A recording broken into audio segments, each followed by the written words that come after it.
নিজেকে বিরত রাখতে না পারবা। এক নাম্বার সুদের ভয়াবহতা জেনে নাও। সুদের এক নাম্বার ভয়াবহতা হচ্ছে যারা সুদখোর তারা আল্লাহ রাসূলের সঙ্গে যুদ্ধে লিপ্ত। বলেন নাউযুবিল্লাহ। সুদখোর কার সাথে যুদ্ধ করে? আল্লাহ রাসূলের সাথে যুদ্ধ করে।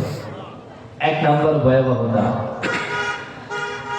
রব্বুল আলামিন বলেন, এ সুদ থেকে বাঁচতে পারবে না কেন? আমি আল্লাহ তুমি নির্দেশ দিলাম সুদ থেকে বেঁচে থাকো। فإن لم تفعلوا فأذنوا بحرب من الله ورسوله وإن تبتم যদি তোমরা সুদ থেকে ফিরে আসতে পারো, সুদী কারবার বন্ধ করে দিতে পারো, ফালাকুম রুউসু আমওয়ালিকুম, এ বান্দা আমি আল্লাহ তোকে টাকার মালিক বানাইছি। তুই যদি 1 লক্ষ টাকা কেউ রে ধার দেও, তাহলে এই টাকাটার মালিক তো আমি আল্লাহ তোকেই বানায় রাখছি।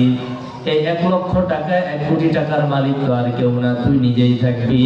তোর মূল সম্পদের মালিক তো আল্লাহ, আমি আল্লাহ তোকেই বানায় রাখছি। তোর মূল সম্পদের মালিক তো আর কেউ হতে পারে না। যদি সুদ ছাড়া লেনদেন করো, তাহলে সুদ ছাড়া লেনদেন করলে যেই টাকা তুমি মানুষকে দিবা, ওই টাকাটাই তো আমি তোমার জন্য রেখে দিলাম।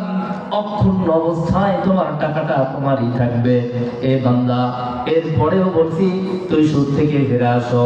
মূল টাকাটা তোর নিজের জন্য আমি আল্লাহ নির্ধারণ করে রাখছি। এটা কেউ তোর মূল টাকা নষ্ট করতে পারবে না, নিতে পারবে না। লা তাযলিমুনা ওয়া লা তুযলামুন, অন্যায় কাজ নিজেও করবা না, অন্যায় কাজের শিকার নিজেও হইবা না।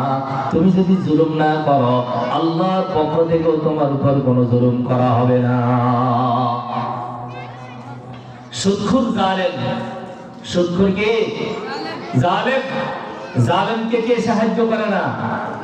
কথা বলেন, কে সাহায্য করে না? সুদখোর জালেম, এই জালেমকে আল্লাহ সাহায্য করে না।